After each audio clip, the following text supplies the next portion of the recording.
বার্থডের আগের দিন নিজেকে একটু অন্যরকম করে সাজিয়ে তুললাম। তো তোমরা অনেকেই আমাকে কমেন্ট করেছিলে যে দিদি তুমি নাক ফোটাও, তোমাকে ভালো লাগবে নাক ফোটালে। আর আমারও কিন্তু বেশ ইচ্ছে করছিল নাকটা ফুটিয়ে নিতে, তাই চলে গেলাম একবারে সোজা পার্লারে, কোনো কিছু স্বাদ পাচার না ভেবে। তো এদিকে দেখো নাক ফোটাতে বসে কিন্তু আমার ভীষণই ভয় লাগছিল, বুঝতে পারছিলাম না যে কতটা ব্যথা লাগবে। তারপরে গল্প করতে করতে আন্টিরা না ঝটাক সে ফুটিয়ে ফেললো। তো বুঝতেই পারলাম না যে কোথা দিয়ে কী ব্যথা লাগলো, কি হলো, কিন্তু চিনচিন করে ব্যথা করছিল। সাথে সাথে কিন্তু একটু রোজ ওয়াটার দিয়ে দিল। তারপরেই যখন আমি আয়নার দিকে তাকালাম, আমার তো নিজেকে দেখে ভীষণই হাসি পাচ্ছিল, কেমন যেন একটা পাকা বুড়ি বুড়ি লাগছিল দেখতে। তারপরে সবাই মিলে বললো না না ভালো লাগছে দেখতে, আগের থেকে ভালো লাগছে নাক ফুটি। কিন্তু আমার কিন্তু নিজেকে দেখে ভীষণই হাসি পাচ্ছিল। আর এদিকে দেখো আমার চোখ দিয়েও জল বেরিয়ে গেছে। ব্যথা কিন্তু অবশ্যই লাগছিল, কিন্তু সেটা তো বুঝতে দিলে চলবে না যে আমার ব্যথা লাগছে। যাই হোক, তারপরে কিন্তু এই নাক ব্যথা নিয়ে পরের দিন সকালবেলা ঘুম থেকে উঠলাম, নাকেরটা পরে অতটাও খারাপ লাগছে না, কি বলো তোমরা। আর আজকে কিন্তু আমার বার্থডে, তো বার্থডের দিনটা একটু স্পেশাল করার জন্য আমি সকাল সকাল ঘুম থেকে উঠেই একটা ভিডিও বানাবো বলে শুরু করে দিই। আর ঘুম থেকে ওঠার পরেই মা দিয়েছিল একটা চকলেট, তো সেটা নিয়ে আমি বসেছি। আর চুলটা বেঁধে না আমাকে কেমন যেন ঝগড়ুটি বুড়ি লাগছে। যাই হোক, চলো সকালবেলা আমার ব্রেকফাস্টে কী কী আছে চলো দেখে নিই। ব্রেকফাস্টেই ছিল কিন্তু একটা মাছ ভাজা, একটাই নিয়েছিলাম পটল ভাজা, আর নিয়েছিলাম ডিমের তরকারি। মা বলেছিল সকালে লুচি করবে, কিন্তু আমি বললাম এত গরমে লুচিটা ঠিক সহ্য হবে না আমার, তুমি বরঞ্চ আমাকে ডিমের তরকারি করে দাও, অনেক দিন তোমার হাতে ডিমের তরকারিটা খাইনি। তাই মাও সেই অনুযায়ী করে দিল ডিমের তরকারি আর 2 রকম ভাজা। দুপুরবেলা কিন্তু অনেক রকমের আয়োজন ছিল। নর্মালি সব রান্নাবান্নাই করা হয়ে গেছিলো, কিন্তু যখনই খেতে বসবো তার কিছুক্ষণ আগেই হঠাৎ করেই একটা বাড়িতে প্রবলেম হয়ে যায়, তাই না আর কিছু দুপুরের ভিডিও করা হয়নি। তাও তোমাদেরকে বলে দিই, দুপুরে কিন্তু মা বানিয়েছিল আমার জন্য ফ্রাইড রাইস আর বানিয়েছিল মাটন।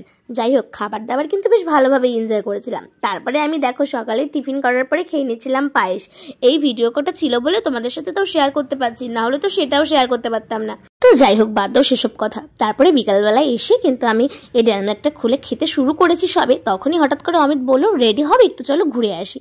আর এই যে আমাকে ড্রেসটা দেখছো পরে আছি, এই ড্রেসটা আমাকে অমিত বার্থডেতে গিফট করেছে। চুড়িদারটা সুন্দর না? আমার তো বেশ ভালো লেগেছে।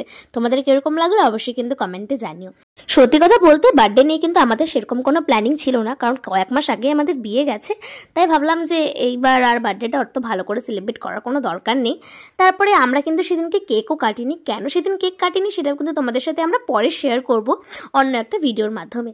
তাও আমরা দুজনে, আমাদের দুজনের ফেভারিট খুব একটা জায়গা যেখানে আমরা মাঝে মাঝে বিরিয়ানি খেতে যাই, তো সেখানে চলে গিয়েছিলাম আমরা বিরিয়ানি খেতে। তো আমি তো ভাবছিলাম এবার সেরকম কোনো খরচা করাবোই না ওকে দিয়ে। তারপরে আমরা সেখানে গিয়ে বিরিয়ানি এজন্য খেতে বসি, আর দুজনে মিলে কিন্তু আমরা ভীষণ মজা করি।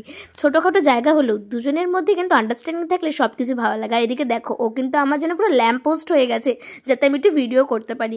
এরকম দুষ্টু মিষ্টি সম্পর্ক থাকলে কিন্তু আর কিছু লাগে না লাইফে। তারপরে খাওয়া দাওয়া করার পরে হঠাৎ করেই চলে গিয়েছিল আমাকে নিয়ে ফোনের দোকানে। আর ফোনের দোকানে গিয়ে বললো দেখো তো কোন ফোনটা পছন্দ হয়। আমরা অনেক দিন ধরে দুজনে মিলে প্ল্যান করছিলাম যে একটা ফোন কিনবো, সেই কারণেই আমরা ঘটে কিছু টাকাও জমিয়েছিলাম দুজনে মিলে। কিন্তু আমার অজান্তেই সেই ঘট ভেঙেও টাকা নিয়ে এসেছে।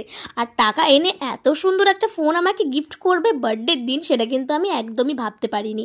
অ্যাকচুয়ালি আমার ভিডিও করতে সমস্যা হয়, আমার ফোনের ক্যামেরা কোয়ালিটি অত ভালো ছিল না বলে, তাই ও আমায় বললো তোমাকে এবার একটা ভালো ফোন কিনে দিতেই হবে যাতে একটু ভিডিওটা ভালো করে করতে পারো। কিন্তু তাই বলে যে সেই টাকাগুলো দিয়ে আজকেই আমাকে ফোন গিফট করবে, এটা কিন্তু আমি সত্যিই ভাবতে পারিনি। যখন আমি ফোনটা আনবক্সিং করছিলাম না, বুকের মধ্যে কেমন ঢিপ ঢিপ করছিল। ফোনটা হাতে পাওয়ার পরে কিন্তু মনটা সত্যি ভীষণ খুশি হয়ে গেছে। তারপর থেকে তো আমার মুখের হাসিই যেন কমছিল না। ফোনটা পেয়ে কিন্তু আমি ভীষণ খুশি হয়েছি। আর হ্যাঁ, তোমাদের বলে দিই এই ফোনের মডেল হচ্ছে Vivo V30 Pro। ফোনটা কিন্তু ভীষণই সুন্দর আর ভীষণই লাইট ওয়েটেড। তো আমার আগের ফোনটার তো ক্যামেরা কোয়ালিটি ভালো ছিল না, এই ফোনের ক্যামেরা তো যথেষ্ট ভালো। আশা করছি তোমাদের সাথে এবার ভালো ভালো কিছু কন্টেন্ট শেয়ার করতে পারবো। আমরা জানো তো ঘটে টাকা জমিয়ে এর আগেও অনেক কিছু কিনেছি, তোমরা কিন্তু এই ট্রিকটা ফলো করতে পারো, বেশ কাজে লাগে। ঘটের টাকাগুলো কিন্তু অসময়ের সঙ্গী। আর নতুন ফোন পেয়েই কিন্তু আমি ব্লগ করা শুরু করে দিয়েছি। যখনই অমিতার দিকে আমি ফোনটা ঘুরাবো তখনই মুখ চুখ এমন করবে লজ্জায়, আর কি বলবো।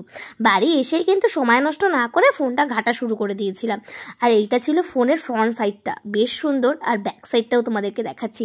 এখানে কালারটাও তো ভালো করে বোঝা যাচ্ছে না, তোমরা একটু অনলাইনে সার্চ করে দেখতে পারো, ব্ল্যাক আর এই কালারটাই অ্যাভেলেবেল আছে।